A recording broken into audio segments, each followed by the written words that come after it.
बिस्मिल्लाहिर्रहमानिर्रहीम, अस्सलाम वालेकुम। क्या हाल है तमाम देखने वालों के? सब अपने घरों में खुश रहें, आबाद रहें, आमीन सुम्मा आमीन। आज हम एक ऐसे पकोड़े बना रहे हैं जो कि यूट्यूब की तारीख़ में शायद फ़र्स्ट टाइम ही मैं बना रही हूँ, और जब आप देखेंगे तो आपको बहुत ही डिफरेंट लगेंगे और ट्राई करके खाएँगे तो फिर बस बनाते ही रहेंगे। जिसके लिए मैंने 1 पाव मिर्चें ली हैं, और ये थोड़ी बड़ी वाली मिर्चें हैं, बहुत पतली वाली बारीक वाली नहीं, थोड़ी बड़ी वाली मिर्चें लेनी है। मैंने इसको धो के खुश्क कर लिया है। ये देखिए, काटने का तरीका बता दूं कि काटना किस तरह है। बाकी की चीज़ें मैं आपको बाद में बताऊंगी, पहले मिर्चों को बता देती हूँ कि हमने इसकी कटिंग किस तरह करनी है। क्योंकि अच्छा, बीज नहीं फेंकने आपने, बीज जो है वो इसके साथ ही होने चाहिए। ये देखें, इस तरह बारीक बारीक हमने जूलियन कट कर लेना है। बहुत से लोग मिर्चों के बहुत शौकीन होते हैं, जैसे उज़मा तो अच्छा, मैंने ग्लव्स पहन लिए हैं क्योंकि मिर्चें बहुत ज़्यादा हाथों को लगेंगी। अगर जो कटिंग नहीं करते, ज़्यादा मिर्चों का काम नहीं करते, उनको तो लगेगी, और जिनको आदत होती है उनको नहीं लगती। उन्होंने हाथों में आदत पै चुकी होती है ये देखें, इस तरह हमने कटिंग तमाम की करके मैंने एक तरफ रख दी है। बाकी की चीज़ों की तरफ चलते हैं। ये देखें, बीज भी हैं इसमें।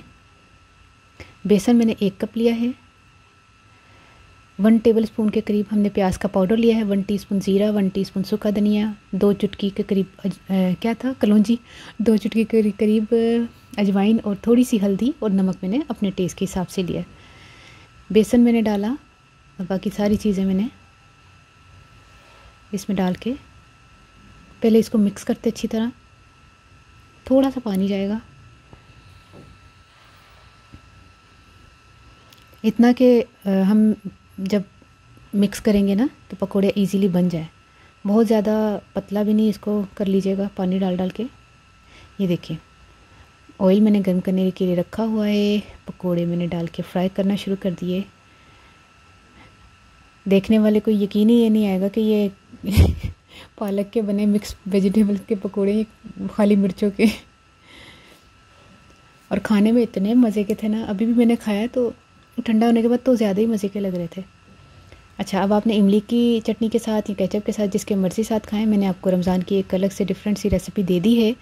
चाहे तो आज ही ट्राई करके देख लीजिएगा कि जो मिर्चें खाने के शौकीन हैं उनको तो बहुत ही पसंद आएंगे। हूँ मैं पंजाबी दादा कि मैं 1 पाव जड़े ना मिर्चा लिया सन, तो उन्होंने मैं बारीक बारीक लंबा कट लिया सी। तो उस तो बाद मैं 1 कप बेसन चीज़ा वगैरह पा के ना मिक्स किया, थोड़ा सा पानी पा के। मूँह च पानी आया थोड़े। अच्छा, फ्राई करके ना मैं उस तो बाद मैं पकौड़े बना लेने गर्म ऑयल च। तो ट्राई करके मैंने ज़रूर दसना तो रेसिपी कैसी लगी। अपनी दुआ ज़रूर याद रख लेना। ओके, अल्लाह हाफिज़।